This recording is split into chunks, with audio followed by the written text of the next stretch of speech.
JD in the Duffle Bag podcast. My name's Chuckie. Her name's Mabel. Yep. But we're missing someone. Oh, my dog. Yeah! Like you just brought the dog in, Imani. I thought Imani was going to be a part of the vibe in that. Listen, and then, she would have stolen the show. I thought, she had her moment. cute little dog though. She's What is cute. that? What type of dog is She's that? an Italian greyhound. Oh, okay. She's very chic. Little Yeah, skinny fair. legend. Are you an animal lover like that? Do you I like? really am. I love horses. I love dogs. Cats freak me out though. Yeah. Do you know what I mean? Yeah, I yeah. feel like they know something that we don't know. Let me tell you something, yeah? No word of a lie. I said this to someone before. On my road, Yeah. I can almost guarantee there's cat gang warfare happening outside This my is what yard. I'm saying. Every On smoke. night at 11:30 onwards or 12 o'clock onwards, there's bare cats outside making No. hella noise. No, that would freak me out. I actually I'm slightly phobic. I find them so weird. Is it? Yeah. They just stare at you. I'm like, what are you staring at me for? Yeah. I'm not gonna lie. I never used to like the dog. And the dog thing never used to be for me. But my dog's cute. Yeah, that dog's cute still. But coming up, especially growing up on an estate and all of that, and then you used to have the occasional dog running around all over the place. I hated that. I hear you. But them type of dogs there, they can work. Right. But before we move, yeah, I wanted to do this. I wanted to give you a round of applause. Me? Yeah, but just on a light one. Honorable shout out to your stylist, because I can't lie to you, yeah. As I've been watching like some of the things that you've been doing in the places that you've been going or whatever, yeah. The drops that you come with sometimes is mad. I'm like, yeah. Do you know what? I have the best relationship to my stylist, Simone. She's my best friend. Like, we've known each other since we were like 10. Yeah. So we just have so much fun with it. And I feel like that's the best way. Like, I dress according to mood, and she's very like tuned into who I really am as a person. So dressing's just like so much fun when you have a stylist that really knows you. Yeah, I hear that. I haven't lived that stylist lifestyle yet. You know, at some point, I know obviously Listen, JD's looking after me and stuff. I'll style you for the right fee. Yeah? You can have hashtag styled by Mabel. I'm going to hold you We'll to talk that. numbers. We'll Yeah, talk no numbers. doubt. All right, so look, this is what I want to do, yeah, because I feel like, obviously, I'm a massive music fan. I'm a DJ. Yes, I pay a lot of course. attention to artists, and like, I like to know just a bit more about them, especially when I haven't like, seen as much. So there's like a lot of things that I've kind of come about and seen and wanted to just ask about, just so I could get a deeper perspective of who Mabel is, where she's come from, and all of these things. When you figure that out, let me know. I wanted to let me get this right.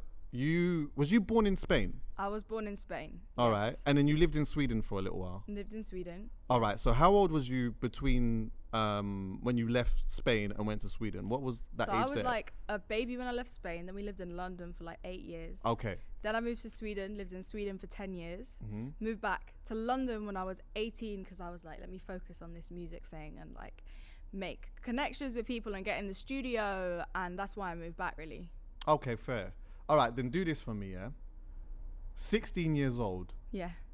Paint that picture for me. Like, where was you and what was going on in your life around that period of time there? So I was at a music school in Stockholm, actually, and I was working on just like songwriting, really. I was like really stripping it back, just like writing things on the piano. And that's when I first started actually like recording my music. And I realized like, I'm 16, I was going to graduate, and was like, I could actually make this my career. So I literally just used to spend like all day, every day, like getting better at like programming and, learning which mics I like to sing on. Fair. and just things like that, because I knew it was never going to be easy, and that if you want to be, on top, you have to work hard. 100%.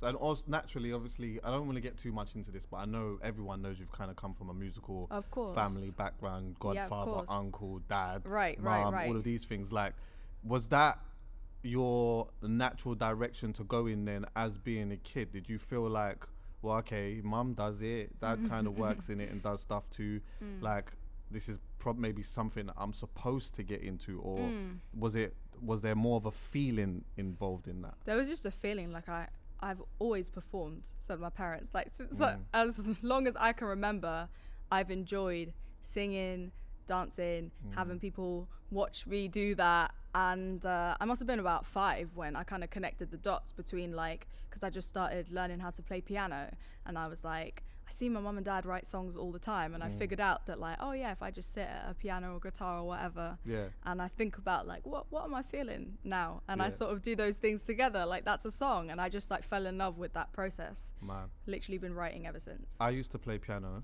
Yeah. And I always remember like my grandmother bought me a piano, which is mad when I deep that, because I'm like, right, she bought me a piano. That's like sick. actually, I'm just thinking about it now. My grandmother bought me a piano. That's mad. I love that for you. But then you know what? Like, I just felt in my head like I always wanted to play, like, because I was into hip hop and stuff. Right. So in my mind, I'm like, when I get this piano, I just want to play hip hop. Right. But it didn't really work like that. No. So when I went to my piano lessons and that, after You like was about, like, I was dead to me. I was like, nah, man. Nah. But now though, I wish I carried on doing that, because that's always like, it's a nice skill. It's a nice thing to be able to say that you can do, right? Definitely. I mean, for me, it just feels like really therapeutic. You know, we have so many impressions like all day, every day with like phones and social media, and just with the job I do as well, it's quite full on. And I feel like piano, like playing or writing or whatever, like those are those moments when I'm just like really focused and just focusing on one thing. Was it difficult for you to move around like at a young age as well though, like moving different countries and stuff like that? And like I would naturally assume that you would have had friends here and then friends there, and then having to start again and stuff like that. Was that difficult for you, or was it easy to just kind of go with the flow?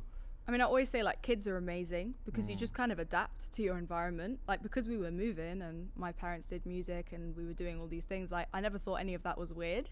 I just kind of adapted to it. And I was definitely the kid that like, as long as I had like a book and like, you know, I was like nerdy. Yeah, so okay. I wasn't really bothered. I was just like, yeah, I'm cool, like wherever. And then now I really deep it and I'm like, oh my God, I'm so lucky. I grew up around so many creative people.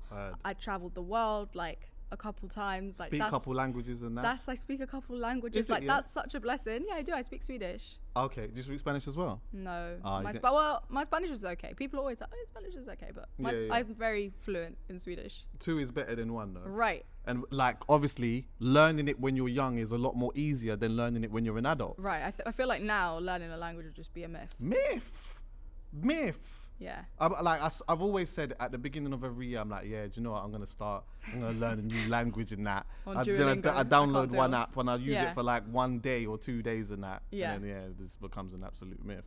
But where feels like home for you? If you've like traveled around as much as you have, and also even within your career as well, because you started really early, I'm assuming that there would have been a lot of traveling and stuff like that. Totally. Have you had like a connection with just feeling like a genuine home? Do you get what I'm saying? Yeah.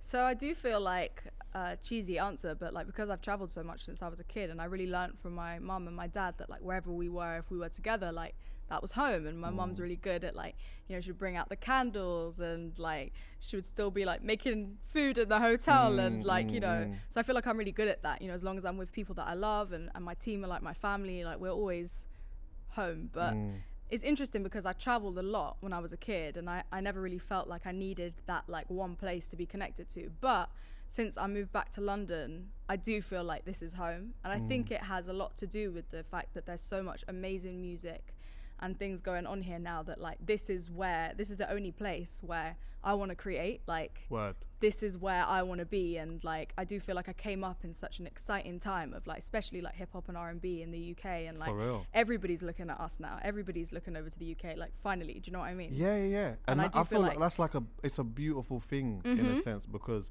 for so long I feel like artists and even just like, you know, music lovers and stuff like that have usually looked over exactly exactly. And I do feel like now, because my like creativity is so like inspired by London and the creatives, you know, my fellow musicians and producers and, you know, all those people, it feels like home. Yeah, for real. Was music your like only the ever option for you? Like I know you went to college in Sweden, right? Did you go to university there as well? No. You left because you came back to England when you was 18 and stuff. Yeah. Was the idea of when you came back to just work on music, or was it then like, obviously I'm gonna go to university, I'm gonna whatever? And if you did, what was it you were studying? So yeah, I mean, it's only been music really. I was actually saying to somebody earlier, like I've worked some other jobs, but because like my heart is really just only in music and making music and performing. I was a terrible waitress. I was terrible when I worked in retail. Listen, terrible, because I'd just always be dreaming about doing other stuff. But I do believe in like the power of the mind. I do feel like, you know, that's I am where I am because I spent all those hours, you know, behind the till thinking that I was going to be here. How long was your longest job outside of that? Tell me you've done at least a year. No, babe. You didn't do a year. I haven't done a year, so 6 months. Tell me you've done one of them. Yeah, I done 6 months in retail, but I got fired. Oh, so did I. Yeah, and I done like a lot of like cafe, restaurant kind of jobs, but I don't think I ever did more than like 2 months in a place before getting fired. Oh man. So you done what, the restaurants and stuff? Yeah. So you like the coffee making that you got that on Smash, then I'm the kind of waitress where we like order a latte and I'm like yeah I got you, and then just like bring you like a cappuccino. Like I couldn't tell you like what's the difference between a latte and a cappuccino. Do you know what I mean? I don't know. It's coffee and milk. It's the same thing. I feel like people are just so extra. I'm just like, just drink the coffee. Exactly. I went into a shop. I'm not even like, there's one of my favorite shops in Eden. I won't say the name of it, but honorable shout out to Muhammad. Yeah. There's like bare different coffees on the thing, and I don't understand it. I'm like what is a flat white? I have no idea. Like what's a chocolato? What is that? What? A chocolato, bruv. I only know about baby chinos. I've never even heard of that. That's just milk. It's just like frothed milk. You it's just frothed milk. You just give them to kids. I used to love a baby chino. What, to make them feel like they're drinking? Yeah, and then you give them it in the little cup, and then they feel like you know, yeah. Our honourable shout out, as you said that, honourable shout out to Baby Sham. That used to be like the drink that their parents used to give me anyway to make me feel like I was drinking alcohol. Right. Exactly. But all right, let's go back to the music a little bit then. So you're making music, 18 years old and stuff like that, yeah. I know that you had a song on SoundCloud called Know Me Better, which was like one of your songs that kind of really started to get some recognition, right? Yeah. Tell me a little bit about that process and what was going on around your life at that time. So I'd moved to London and I was like, I lived there before, I know people there. Like, you know, I was very adamant that I wasn't going to like work with my parents in any way, and I wasn't going to use their connections. I was like, I'm going to prove to myself, like, I know I'm good. I'm just going to go out and meet people and try and like get in studios. And it's so crazy because it's such a catch-22. I didn't have any music, so I wanted to get in the studio to make music, and I knew that I was more than capable, talented and willing to work hard, but nobody will let you in the studios if you don't have any music. And I was like, but if you let me come in and make music, right. Isn't it almost the same when they say, oh, like, we can't employ you because you ain't got no experience? And I'm like, give me experience. Yeah. Right. It was so frustrating, and I just kept getting a lot of no's. And I was just like, nah, this is not it. Like, I'm just gonna keep going. And then somebody just gave me a chance. And we started making music together. And then I was like, you know what? Like, I don't know whether I'm gonna songwrite, or I just knew that I loved making music. And I was like, let me just put this on SoundCloud. And at the time, that was where I was finding most of my music. At the time. Yeah. Do you know what? Has that passed now? Kind of. Yeah.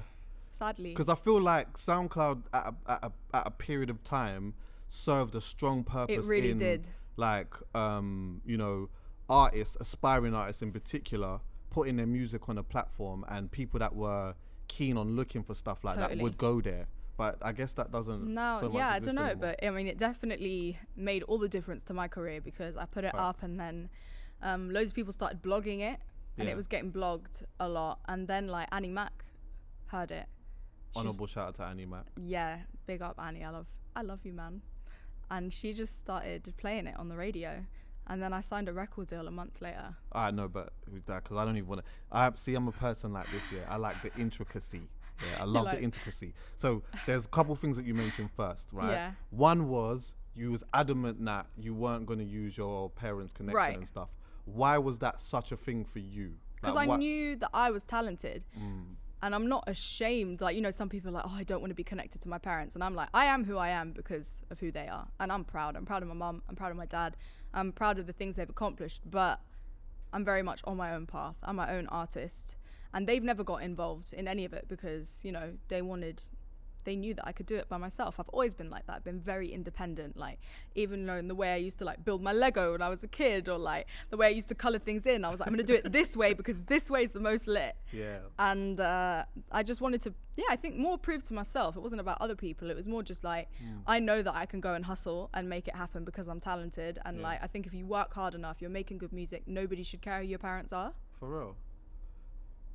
The other thing that you mentioned was the song like being played by Annie Mac. That wasn't was that your first song that you made though? It wasn't the first song that I'd made, but it was the first song that I'd shared with people. I was very private with my music. Okay. So I think it was actually the first song that I wrote in London when I moved back here. Fair. And like it was crazy. She started playing it and I was like, what is going on? So you had that moment of, rah, my song's on the radio. I was like, what? And then she asked me to come in. So my first ever interview that I ever did was with Annie Mac. Serious? Yes. That's a big one. What was it on live? Was it the Friday night show that she was doing? It was live Friday? evening. Yeah, on a Friday, I think it was 7 till. I used to listen to that show. Mate. Yeah, trust me. And I was so nervous because I was like an interview, and she was like, I'm just gonna ask you some questions, and I was like, live though, like what if I freeze, like. Yeah. But she's so nice, easy to talk to. Yeah. And then like things just moved on from there, and you learn. I had a few like difficult moments in my career after that, like like differences in my team, and I found my current manager now, who we're really like a team. We're family. Honourable shout out to the current manager, Yes. July the 15th gang. Tarada, man. Tarada. Yeah. Nah, like she believed in me before I believed in myself. Of course. And I always think like, yes, I'm independent, but I really had to learn that you can't do everything by yourself. Yeah, like, I need to make the music and whatever, but like even that, like I just make songs, but actually like sometimes you need somebody to be like, no, this record's really good. Like I had Finders Keepers before I met Rada. Okay. And I thought it was sick, but like nobody around me was sort of hearing what I was hearing. And the first time Rada heard it, she was like, this is sick, like we should finish this record. Yeah. And then that was like the next big moment in my career. That's a life-changing moment. It was. I would assume, right? It really was. Before I get to that though. Yes. That stage of like having the first song on the radio, Annie Mac and stuff like that, having support, was you just like self-sufficient at that point? Did you have a team? So I had managers that I had found, and how did you find them? What did you do? By harassing people at management companies. Okay. And is saying, that a good thing? Is that a good thing? In hindsight, is it? In hindsight, do you know what? I believe like that even the things like mistakes or difficult periods, or like that it maybe wasn't the right team for me, I had to learn that the hard way. So I don't regret anything in my journey. And actually, like, it took a lot of nerve. Like, sometimes I remind myself that when I'm scared of things, I'm like, that was scary when I was like emailing people. And then I remember they were like, yeah, come in. And I didn't have any music for them. So I sat down at the piano to just show them that I could sing even. So I sat down at the piano and I played, I must have played like Halo or something, and just sang for them. And they were like, you have a beautiful voice. And like, and they, so I mean, that kind of had to happen for me to get to where I am. And even though that situation didn't work out, there's a reason for it, I think. And that used to be a thing.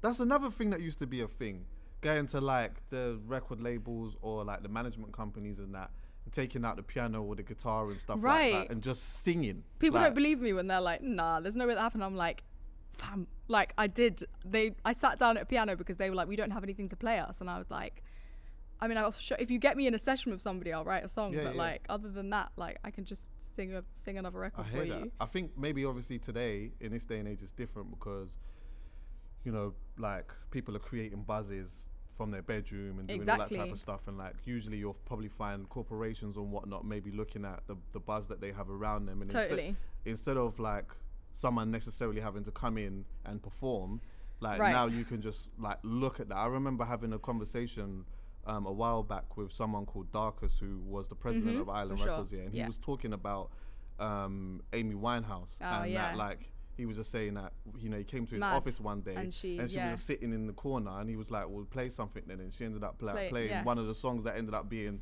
one of the biggest Crazy songs story. in her life. Yeah. And I think, like, do you know what? It's amazing now that we have all these platforms and people can be very self-sufficient and create a buzz and whatever. But I do also think that, like, there's something amazing in that without all of that also, that, like, you either have it or you don't. Do you know what I mean? And I really believe in that. Like, you have to work hard. 100%. It's not just that I have it. Like, I work really hard, and so does my team. But I do feel like there's something cool about those stories of when somebody just comes in and sings and whatever, because it's like, you know, you still saw something. 100%. Which is cool. The Finders Keepers, though, that was like a game-changing moment. Was you ready for it? Was you ready for that? I was so shocked. Like, it was mad because, yeah, we had the record and then we finished the record. You were signed at this point? I was signed at this point, but I was in a situation of, like, I was so young when I started putting out music. Yeah. So you're figuring out who you are as a person. You're figuring out who you are as an artist, but you have people watching you whilst you're doing it. And I don't regret any of my early music, but I would say that Finders Keepers is where I found my confidence, because I was like, this is definitely, like, who I am. And it felt like I'd found something that was, like, unapologetically me. And I do think that that's why that song was so successful, because it's just like, it's just an emotion, it's just a feeling, it makes people feel good. And I realized then that's what I wanted to do with my music. I just want to make people feel good. Like, that's why I'm here, I'm sure of it. And yeah, it was a crazy journey, and being ready for it, like, I don't think you ever can be. Like, I remember finding out that it had gone top 10, and like, where was you? I was at the gym, and I knew that I was going to get the news because it was either going to be Ed Sheeran or me. Oh, wow, okay. And I was thinking, nah. So you've written that off? I was like, Ed's, listen. Man like Ed, yeah. And I was praying, I was like, Ed, man, you've had so many number ones. Yeah. Like, I beg you, let me have this chance, Ed. I beg you, even if it's just for 1 week, Ed. And yeah, and I remember, no disrespect to Ed, but I remember getting a text that just said, Ed, sit down. And I love Ed, but I did think, do you know what, Ed, you can sit down this week. I deserve this moment. I'm telling you, and we love Ed. Yeah, we do love Ed. Innit? Ed, I like you. I love you, Ed. But there's a couple of times there where it's like, let me just yam some food. Like, let me have a little bit. Let me just have a corner. Just have a tiny bit, just a small sliver. Let me have a chip. Right, Yeah? exactly. Yeah. It was that. And then we stayed at top 10 for 5 weeks. Wow. And it was a moment. That's the only way I can describe it. It's just like, after that, I just feel like it was like a snowflake into this giant snowball, just like building, and we didn't really stop until this year, when, you know, everybody had to stop. What was the immediate change though? Like, when Finders Keepers came out, what was the immediate change in your life, professionally and personally, if you don't mind me asking? Of course. More people knowing who you are, obviously, and me being quite like, I mean, people still laugh at me because I'm so like, why are people looking? Yeah. I mean, I always feel like that's obviously speaks to the humble side of you. I think it's just important. I'm like, I'm the same person, and like, obviously you grow, but I'm the same person. That's not going to change me, but that definitely changed. What else? Being really busy, not getting a lot of sleep, learning how to work on very few hours. Yes, exactly. But just loving it, performing on bigger stages, the crowds getting bigger and louder. Was there personal changes, like yeah, like, you know, totally. friends, family, just emotionally? Sure. Yeah, I mean, seeing my family a lot less. Yeah. We didn't really spend any time together for like since Finders Keepers came out until like this year when I spent lockdown with them, which was interesting. But like, yeah, obviously like relationships are not really a thing. Yeah, I hear that. Right, like I love what I do.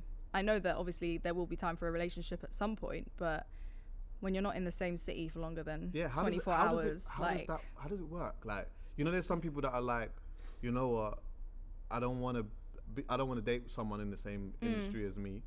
But then then obviously they might have like a certain type of job that involves them being in one space. Yours involves you being all over the place. Exactly. So then that's difficult. But then you could say, all right, I could date someone in the same industry. Yeah. But then that means that they're on one side of the world. Exactly. And that's an ego thing as well. Yeah, like that's quite difficult when you're both like, because I'm a very like a powerful force. I think my personality takes up quite a lot of space. Oh, does it? Yeah. And I think with another artist, like that would be quite difficult. Yeah. And then you think like, oh, well then maybe just somebody that doesn't do what I do, but it also takes a lot of understanding to know like, babe, I love you, but I'm going to be away 364 days this year. And you know, like, I can't speak for all men, so do not like don't do that. No, I don't mean, do that, yeah. But I know that like for some people it would be very hard to to be with somebody has this success. Yeah. And that like I think you're right, especially as a woman. Yeah. I think I'm very independent, strong-minded, powerful, and I think like a lot of men will be intimidated. Do we not like by that? Do we not like it? You know, like one I of them can't things speak for all men. Of course, don't do that. What we're not gonna do is that. Yeah, like because I know that there, Of there's course. a lot of amazing men. Shout outs to you. Honorable shout out to Chuckie Online. Right, exactly. But I would say that lots of maybe let's not call them men, boys. All right, yeah, cool. Do you know what I mean? I hear that still. I Even think though when I was a boy, I was a man still, but I hear you. Honorable shout out to me, but yeah, come on. We'll see in the comments. Yeah, go on, sorry, go. No, I do think that maybe some boys would think that that's what they want, but then it is difficult to deal with, and that's not any like shame to you or that makes you a bad man or whatever, but having your girl being admired by a lot of people and being very secure in yourself And desired. Yes, Yeah. exactly. And being secure enough in yourself to know that when I'm telling you, like, it's only you, I'm with you, or even though I'm not here, or because this person said that, like, it don't mean anything to me. I do feel like that's quite difficult for some men to deal with. Facts. I want to talk a little bit about, because you've got into the game and being signed at a young age as well, and still being a young woman too, how difficult has the figuring it out stage been for you personally? What I mean by that is that like one thing that I've learned personally in my life is that like every period of time your mindset changes and some of the things that you think or feel change. You get what I'm saying? Right. Like every 5 years, like the person I am now to who I was 5-6 years ago is very different to who I was 5-6 years ago prior to that. Do you get what I'm saying? Is like all of these different things that just change, like your, things that you're into, just perspectives, physical, all kinds of stuff. Yeah. How difficult was those changes for you as an artist as well, like going through that figuring it out stage? It is difficult because you have people looking at you, and you have people watching you whilst you're figuring things out and watching your every move, and everybody makes mistakes, but I do feel sometimes like, if I make a mistake, it's there I'm under a magnifying glass, and it's there for everybody to see. And I just had to be kinder to myself, that it's okay to make mistakes, and I am a perfectionist, but that like not everything can be perfect, and also separating the artist and the person a little bit. Like I am authentic, I am who I am when I'm an artist. I'm the same person, but to draw some boundaries between like my personal life and my career. Would you say that there's like the self-consciousness becomes super rife when you start accelerating in music? You're younger and you start getting a bit older, and as I said, there's certain things that you musically your ear might change a little bit. You might want to change direction musically and stuff and like that. Do you start to become really self-conscious for sure? And you think like, I say, all these people that maybe discovered me when I made Finders Keepers, and then I wanted to make a pop record, and I made Don't Call Me Up, and like people then going like, oh, she's just making pop music now, she's sold out, and like I know that there are those people, but I had to get to a point where I was so confident in doing things that made me happy that like it didn't really matter what other people thought. But that took time, because I think, I mean, I don't know if you agree, but like just being in your 20s and whatever, like you're quite insecure, like you're figuring things out anyway. Do you know what I mean? Like you have to make mistakes. Like I feel really different now to who I was a year ago, and I feel like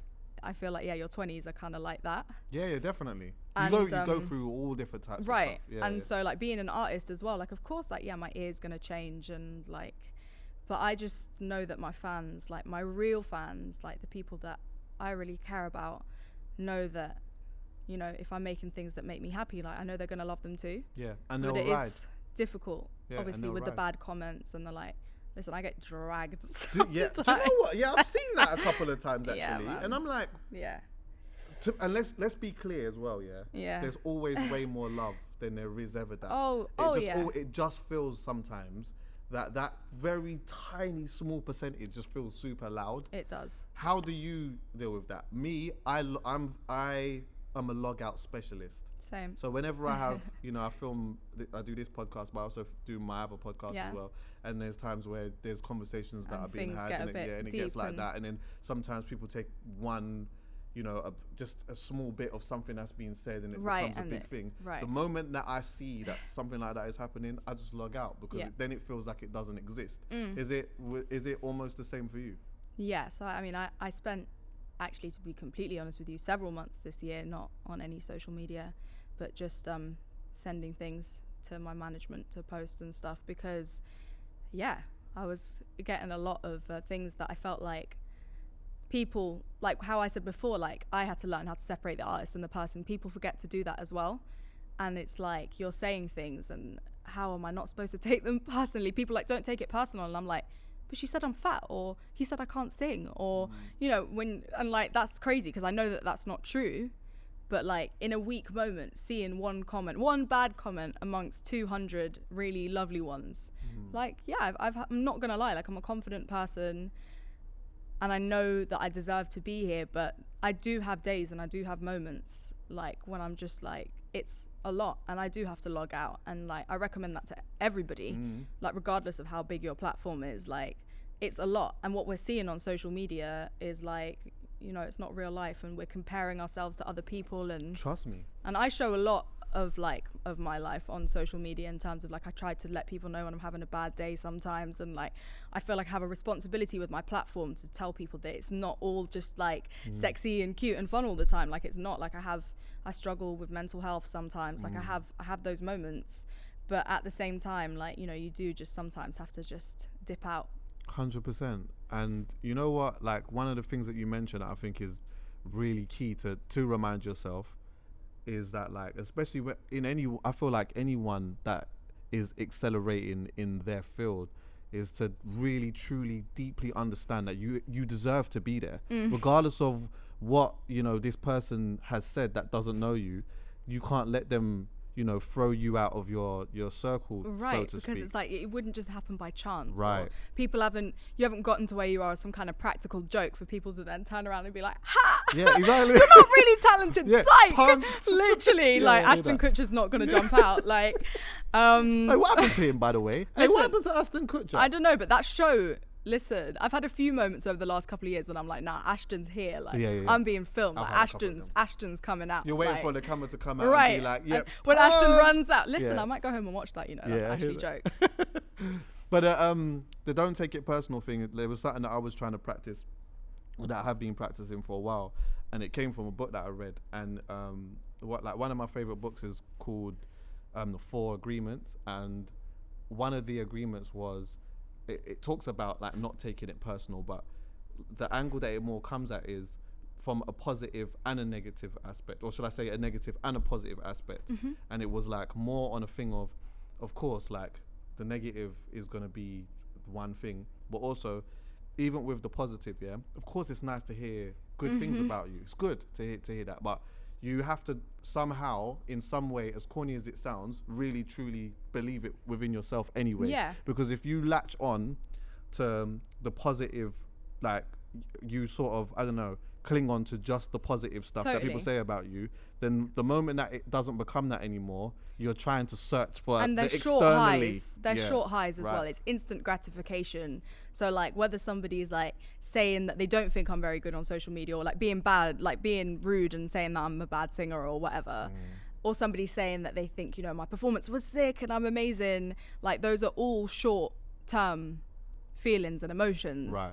And I therefore had to spend a lot of time over the last like year or so just thinking about the long term, like my mental, like what do I actually think, like about, not in this moment, but like about who I really am, like who I am as an artist. How hard have I worked? How far have I come? Like those things, and not just like, oh, you look cute in this picture, because that yeah, it'll make me feel good in the moment, but that's gonna wear off. Yeah, for real. Have you ever reacted to a troll and then when you Yep. then when they and then when you've reacted, they turn around and say, "Oh, I really rate your thing, by the way." I hate it when that happens. I had that situation recently, actually, with Is it? yeah, with somebody that was like saying, you know, just about me not being on social, not being active enough or whatever, and I'd been going through a phase of, yeah, like something happened to me on social media and it really just like knocked me down for a little bit.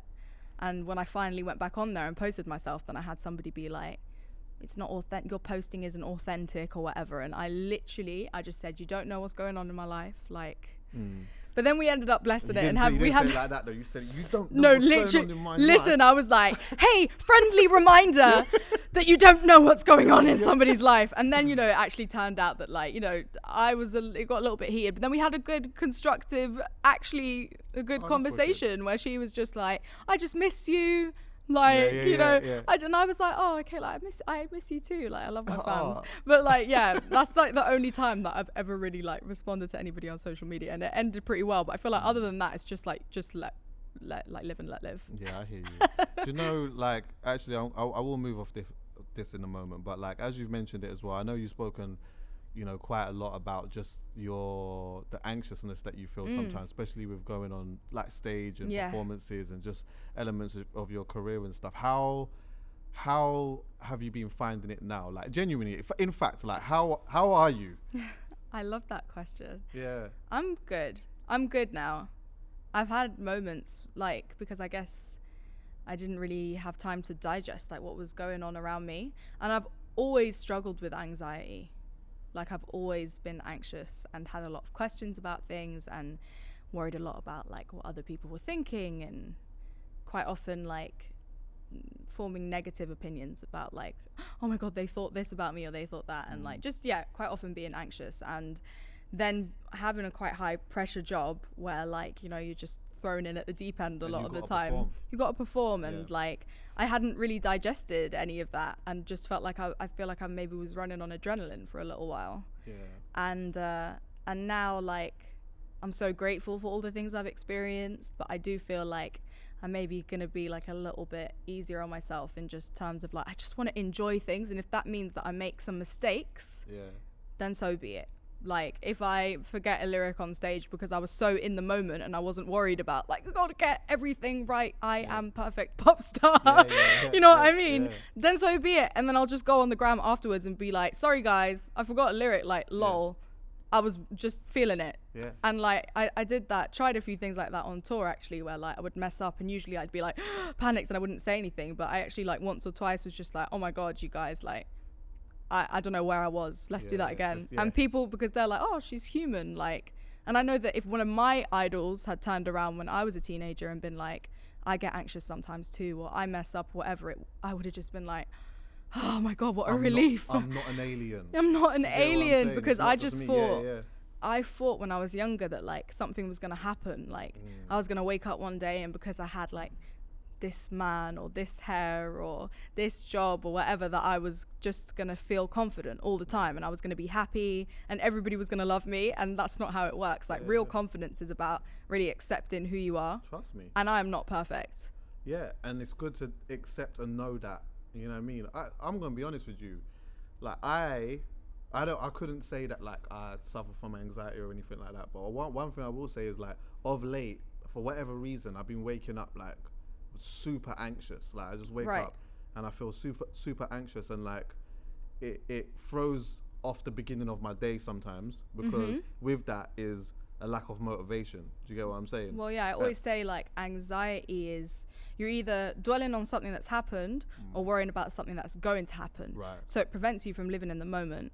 And I think like that's what happiness is. I think like being present, that's when I'm happy. So I'm happy when I'm on stage and I'm in a moment, and I'm not thinking about what's going to happen tomorrow or what happened yesterday when I said this, and so, like, do you know what I mean? I'm just in that moment, and that's like, anxiety prevents that from happening. Like, you're missing the moment, which is what I think over the last couple of years, like now, even though I'm really grateful and it was amazing, like I was missing the moments, you know? I am with you in the sense of, well, as well of like, just when I'm doing what I need to do, when I'm like in the moments of like, you know, filming a podcast or, you know, filming something or whatever, then everything is like nothing matters. Nothing do you know what I mean? matters. But it's just kind of like pushing through in the first instance of like, and then trying to understand, okay, Exactly. why I feel this way or whatever, but I'm gonna like push through it and whatnot. But yeah, it's good that you speak about that, and I feel like it would always help, you know, young people that are going through certain things to just know that it's not just them. No, that you're is not. going You're through not that, do you know what I'm alone. saying? Like, we're all human. We all have a lot of the same emotions, and it's so funny that, like, I read somewhere the other day that, like, isn't it funny that, like, we all feel lonely at the same time? Oh yeah, innit? That's mad, isn't it? And I'm like, yeah. I was like, yeah, that's mad. So, like, whenever you feel that way, just know that you're not, basically. That's mad. We all feel lonely at the same time. Mind blowing, right? Yeah, do you know, I was going to start going and unpacking that, but you know, we'll do Another that another time. time. But anyway, like, high expectations, because obviously that's like you just talking about that just a moment ago, essentially. Yeah. Like, tell me, because I noticed you did the stripped vibe from that as well, yeah? So, like, what was the idea behind that? So, I'm an album person, Right. which, like, in terms of being a pop star and making pop music, like, people don't really consume music through albums that way anymore. Like, I guess my demographic is more like hits, you know, they want and I'm the kind of artist where I want to tell a story, and I'm so grateful, like, my fans have really allowed me to do that. They really listened to my album. When I went on tour, I went on the High Expectations tour, which I was lucky enough to do right before lockdown. Listen, you're lucky, you know. Lucky, man. Hey, do you know how much artists had tours planned So for blessed. the year and that? I managed to do the Brits and my tour right before lockdown. Like, wild moment. But yeah, I felt like that album just had more to give, and it's been a, you know, different kind of year. Like, a lot of things that I had in my diary obviously got taken out, and I like to have a project.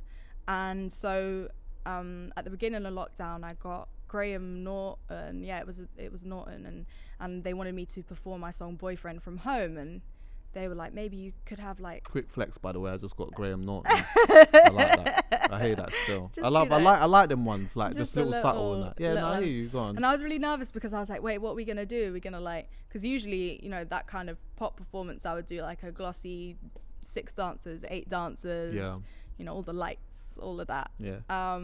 But you can't really do that from home. And I was like, so wait, am I gonna have my dancers on Zoom? And then I was like, wait, let me just lean into the fact that it's at home. So I wore a tracksuit, and we just, like, stripped it right back. Sick. And I was like, let's just make it about the vocal and just, like, 3-part harmonies, and, like, make it super R&B, which is, like, the music that I grew up listening to. Yeah. And then once we'd done that, I was like, oh my god, we should try another song. And then we were like, let's just do the whole album. Sick. As a 1-year anniversary celebration. It felt good. It really did. Yeah. Really I like that. I like those creative, when, like, especially because that album came out 2019, early 2019, right? So one thing that I still like as well is when, even in moments where, okay, this is new to us, the whole COVID thing and all of that, but I do still like it when artists, like, really push, you know, just even the last parts of the album out, however you can. Do you get what I'm saying? Like, Totally. don't just give me 2 songs, a tour or whatever, a couple of videos or whatever. No. Like, work it. Like, give me all those more songs, bits. like, I write my songs, like, they all mean something to me. It's not just like, oh, you know, this should go there and I should make a song that sounds like this. It's like, they're real emotions, real feelings, like me unpacking a lot of really deep stuff. And I was like, I'm not ready to let this go yet. Like, that was a good 3-4 years of my life, relationships, friendships, family, like, a lot of dark stuff, a lot of, like, the most important moments in my life so far. Like, let me live this for a while. Facts.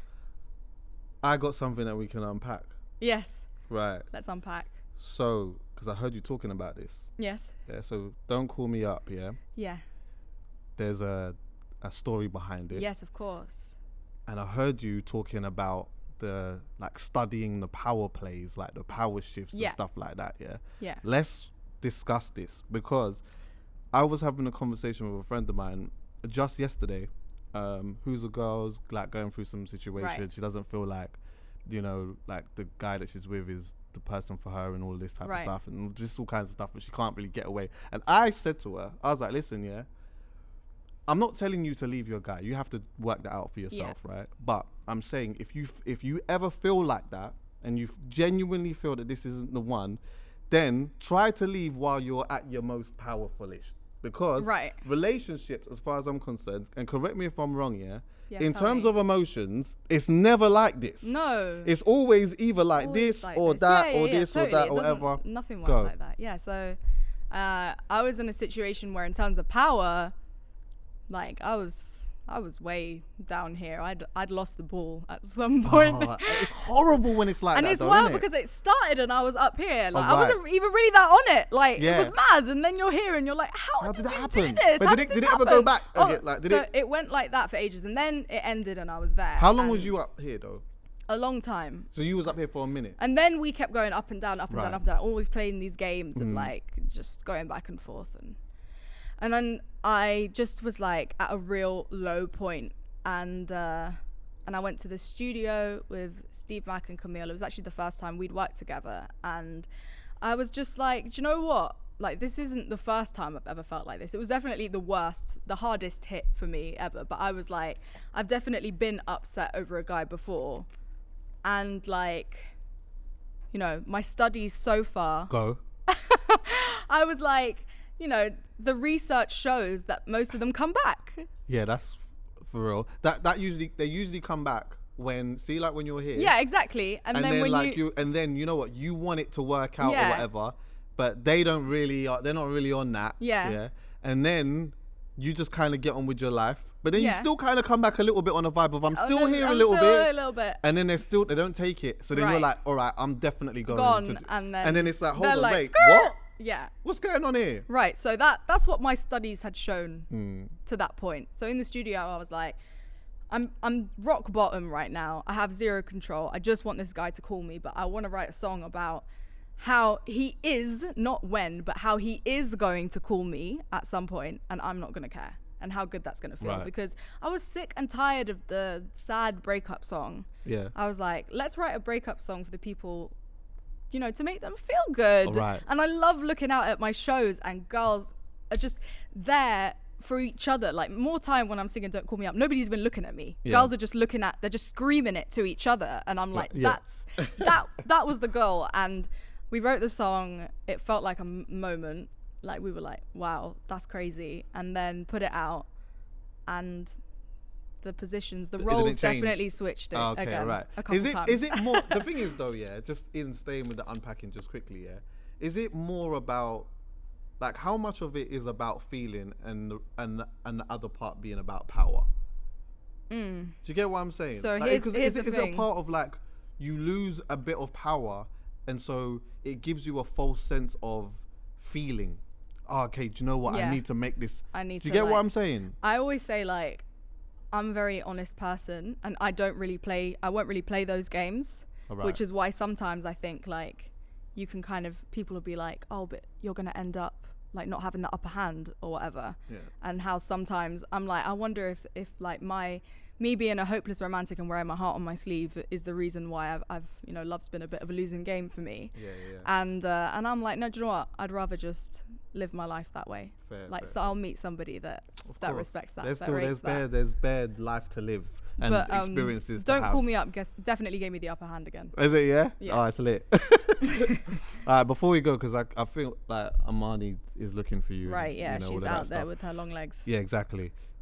I noticed that you've got like vertical videos and stuff. I was looking on your thing. Yeah, I don't know if this is like a common thing that people are doing. Yeah. What is the vertical thing Okay, about? so- And I know you did a concert that was like that. Yeah. So obviously, if you look at your phone, Yeah. it's vertical. It's not horizontal, and it's not like in the format. Like, obviously it's rectangular like Yeah. that, right? Just to break it down on a mad one. Yeah. So the vertical video is so that it fits your screen perfectly, and you quite often will make a normal music video, and then you'll make the vertical video for like other platforms, Okay. so that when people are listening to the song, they can watch a sort of simplified version of your video, but like watch it whilst they're listening to the song. And I did a gig as well that was like basically it was like 3 stories. Yeah. So it was like my DJ, Was that the shout bottom? out Sarada, she's my manager as well. Honorable shout out to the 15th of July gang. Yeah. She's gonna be like, mate, when I'm done with this. And then it was me and my dancers, and then it was my band on top. Yeah. It was crazy.